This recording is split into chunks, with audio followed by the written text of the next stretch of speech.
অসীম মেহেরবান এবং বিশেষ করুণাময় তিনি, যিনি রহমান এবং রহিম।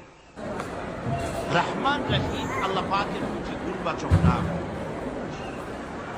রহমান অপেক্ষা রহিম অপেক্ষা রহমান, এটা হচ্ছে বেশি ব্যাপক অর্থবোধক, যার জন্য তাফসীরে বলা হয়েছে আর রহমানু যুর রাহমাতি শামিলা বিজামিল খালায়েক ফিদ দুনিয়া ওয়াল মুমিনিনা ফিল আখিরাহ। অর্থাৎ রহমান তিনি, যিনি এমন রহমতের মালিক যা বিশেষত গোটা বিশ্বের সমস্ত মানুষের জন্য প্রযোজ্য। আর রহিম হচ্ছে শুধু কিয়ামতের দিন পৃথিবীতে রহমান তিনি দয়াবান পৃথিবীর সমস্ত মানুষের জন্য, এবং কিয়ামতে শুধু মুমিনদের জন্য। রহমান কিয়ামতে শুধু মুমিনদের জন্য। আর রহিম হচ্ছে আর রহিম যুর রাহমাতি শামিলা লিল মুমিনিনা ইয়াউমিল কিয়ামা।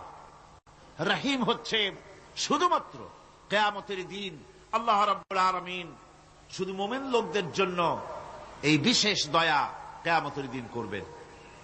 এখন রহমান হচ্ছেন পৃথিবীর সমস্ত মানুষের জন্য, সমস্ত প্রাণীর জন্য। তার দান থেকে কেউ বঞ্চিত থাকবে না, সকলের জন্য তার দানের দরজা অবারিত, উন্মুক্ত। এই পৃথিবীর বুকে আমরা দেখতে পাই